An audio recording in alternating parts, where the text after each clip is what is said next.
जरूर जी बताइए आज के बारे में जरा। जैसे आजकल देख रहे होंगे जाति का जहर फैलाने वाले इतने ज्यादा सक्रिय हैं, किस तरह जाति का जहर फैले।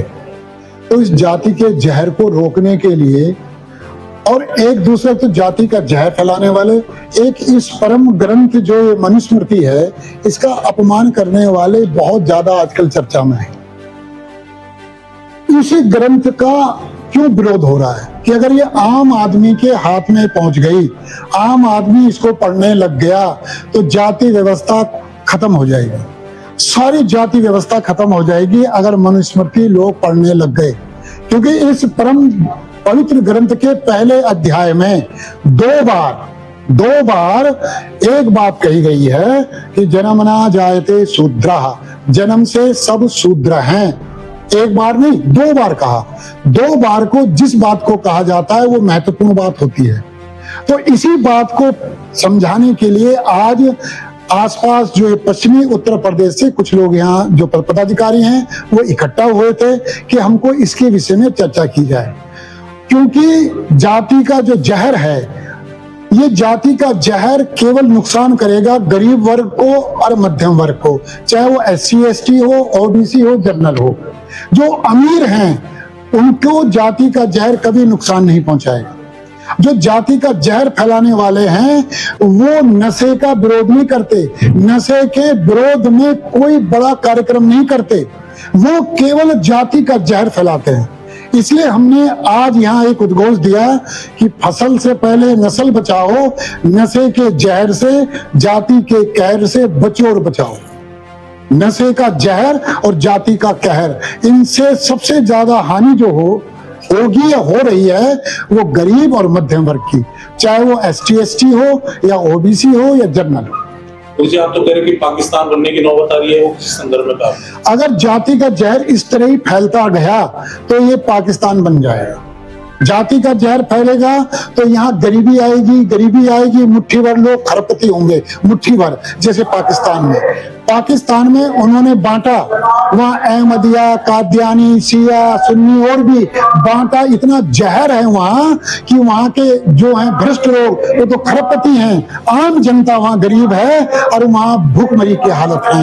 वही हाल ये हमारे हिंदुस्तान का करना चाहते हैं, इसलिए हमने आपके निगाह में आपके पास कौन लोग हैं जो इस तरह का जहर फैला रहे हैं? देख रहे होंगे सोशल मीडिया में कितना पूरा भरा पड़ा है। सोशल मीडिया जाति का जहर फैलाने में कौन कौन लोग हैं, कैसे कैसे लगे हैं। हर एक जाति में एक आदमी मिल जाता है जो बिल्कुल, और सोशल मीडिया ऐसा हो गया आजकल कि सोशल मीडिया घर घर है, हर एक आदमी एक्टिव है। जब वो गंदगी देखता है तो कहीं उसके छींटे उसके दिल पे ना आ जाएं, ये हमें डर लगता है।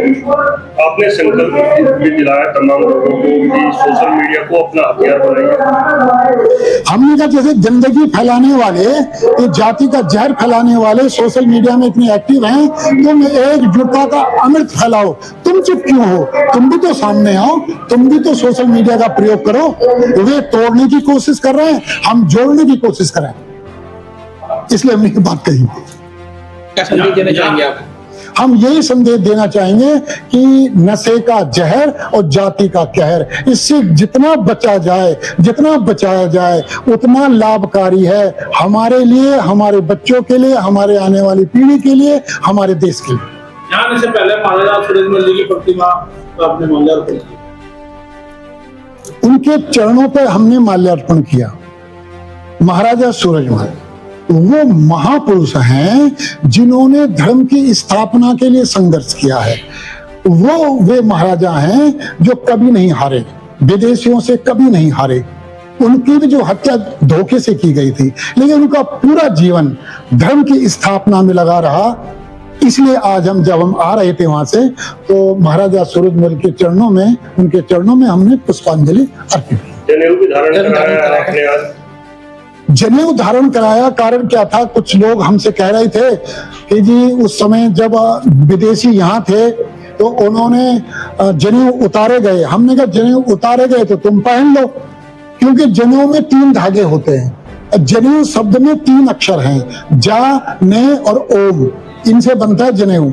हमारे महापुरुषों ने क्या कहा कि जा से है जन पूजा, जनता के लिए काम करो तो तुम्हारा देव ऋण से तुम मुक्त हो जाओगे। न से नैतिक पूजा है। नैतिक पूजा में क्या है कि हम क्रांतिकारियों का सम्मान करें, नशे से दूर रहें, माता पिता की अन्न जल वस्त्र व्यवहार औषधि से सेवा करें, ये नैतिकता है। इससे क्या पितृ ऋण से मुक्त हो जाओगे। आखिरी में है ओम गुरु ऋण से मुक्त तब होगे जब तुम अध्यात्म को स्वीकार करोगे।